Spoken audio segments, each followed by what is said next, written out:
എല്ലാവർക്കും നമസ്കാരം.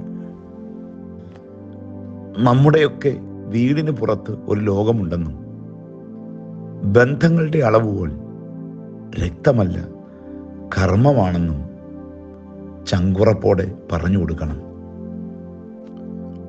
സ്വാർത്ഥതയുടെ മതിൽക്കെട്ടിനുള്ളിൽ പുതിയ തലമുറയുടെ ലോകം വല്ലാതെ ചുരുങ്ങുമ്പോൾ ഇതിനൊക്കെ പുറത്ത് പ്രതീക്ഷയുടെ ആകാശമുണ്ടെന്ന് അവരെ പറഞ്ഞു പഠിപ്പിക്കാനുള്ള ഉത്തരവാദിത്വം നമുക്കുണ്ട്.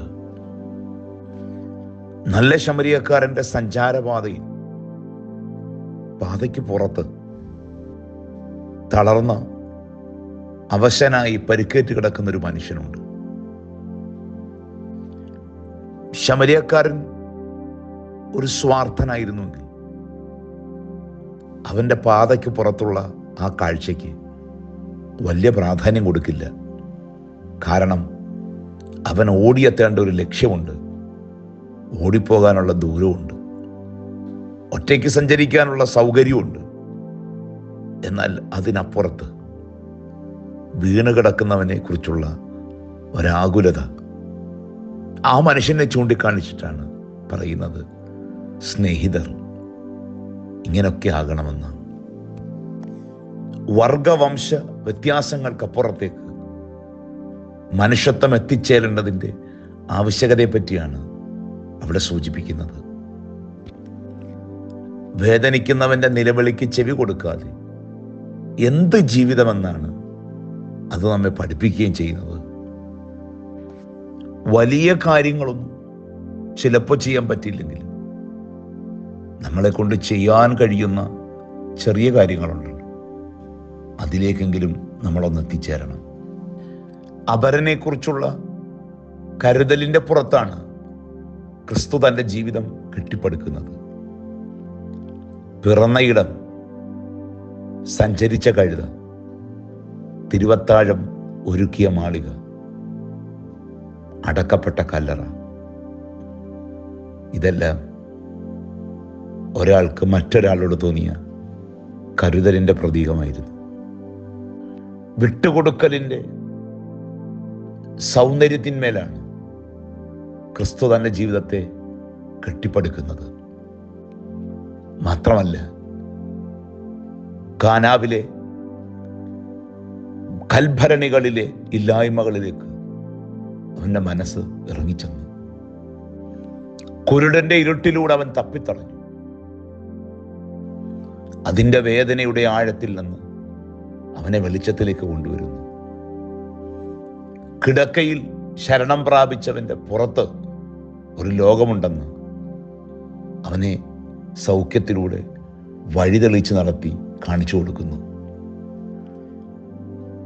അവരുടെ പാപം അവരുടെ മേലിരിക്കട്ടെ എന്ന് പറഞ്ഞുകൊണ്ട് ആ ചുങ്കക്കാരനെയും പാപിയുമൊക്കെ കൈയൊഴിയാമായിരുന്നെങ്കിലും അവരുടെ തല പാപം കൊണ്ട് കുനിഞ്ഞിരിക്കേണ്ടതല്ല, നീതിബോധത്താലും വിശുദ്ധിയാലും ഉയർന്നിരിക്കേണ്ടതാണെന്നുള്ള ബോധ്യത്തോടെ അവരുടെ ജീവിതത്തിലേക്ക് അവൻ കടന്നു ചെന്ന് അവർക്ക് ആത്മാഭിമാനവും അർത്ഥവും ജീവിതത്തിൻ്റെ വെളിച്ചത്തെക്കുറിച്ചുള്ള പുതിയ ബോധ്യവും നൽകി.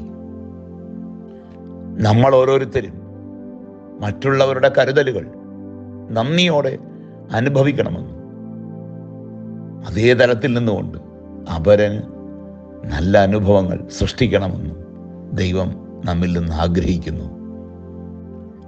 ഡോൺ മിഗുവേൽ റൂയിസ് എഴുതുന്നു, selfishness comes from poverty in the heart, from the belief that love is not abundant. ഒരു മനുഷ്യന്റെ ഹൃദയദാരിദ്ര്യമാണ് സ്വാർത്ഥതയായി മാറുന്നത്.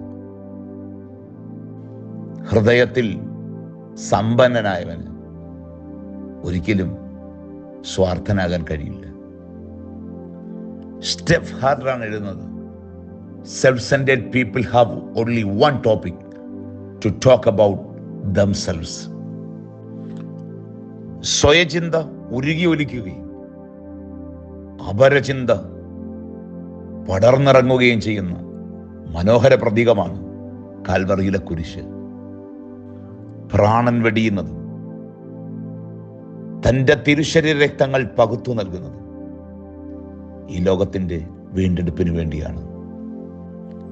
പകുത്തു കൊടുക്കുന്നതിലൂടെയാണ് ഈ ലോകത്തെ നമ്മൾ വീണ്ടെടുക്കേണ്ടത്. ഒരു വിഖ്യാത ചിന്ത നമ്മെ ഓർമ്മിപ്പിക്കുന്നു: poison of selfishness destroys the world. നമ്മെ കൊണ്ട് ചെയ്യാൻ പറ്റുന്ന നന്മകൾ ചെയ്ത് ഈ ജീവിതത്തെ പ്രകാശിപ്പിക്കണം. ജീവിതത്തിൻ്റെ എല്ലാ നിമിഷങ്ങളിലും ഒരപരബോധം കെടാത്ത തീപ്പൊരിയായി ഉള്ളിൽ സൂക്ഷിക്കുക. ക്രിസ്തയേശുവിൽ നമ്മെക്കുറിച്ചുള്ള ദൈവേഷ്ടം അതാണ്. സദൃശവാക്യങ്ങൾ 11 അധ്യായം 24 വാക്യം: ഒരുത്തൻ വാരി വിതറിയിട്ടും വർദ്ധിച്ചു വരുന്നു, മറ്റൊരുത്തൻ ന്യായവിരുദ്ധമായി ലോഭിച്ചിട്ടും ഞെരുക്കമേ ഉള്ളൂ. ഒരു നിമിഷം ഹൃദയ കണ്ണുകളെ ദൈവത്തിങ്കലേക്ക് ഉയർത്താം. കർത്താവേ, കാരുണ്യത്തിൻ്റെ വെളിച്ചം കൊണ്ട് അവിടുന്ന് ഞങ്ങളെ നിറയ്ക്കുന്നു. ഇന്നയോളം പരിപാലിച്ച ധന്യതകൾക്കായിട്ട് സ്തോത്രം. അനുഗ്രഹം ഏറ്റുവാങ്ങി ജീവിക്കുന്നവരെന്ന നിലയിൽ ഈ സമൂഹത്തോടും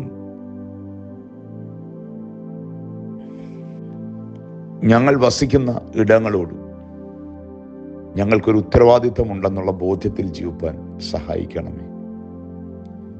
ചെയ്യാവുന്ന നന്മ മടുത്തു പോകാതെ ചെയ്യുവാൻ കൃപയരുളണമേ.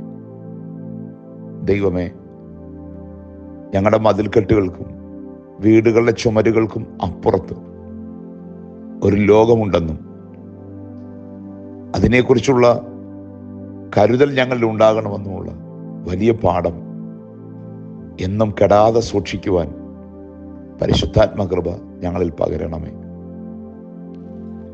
ഞങ്ങളുടെ പരിമിതിക്കുള്ളിൽ ചെയ്യാൻ പറ്റുന്ന നന്മകൾ ചെയ്ത് ജീവിപ്പാൻ സഹായിക്കണമേ.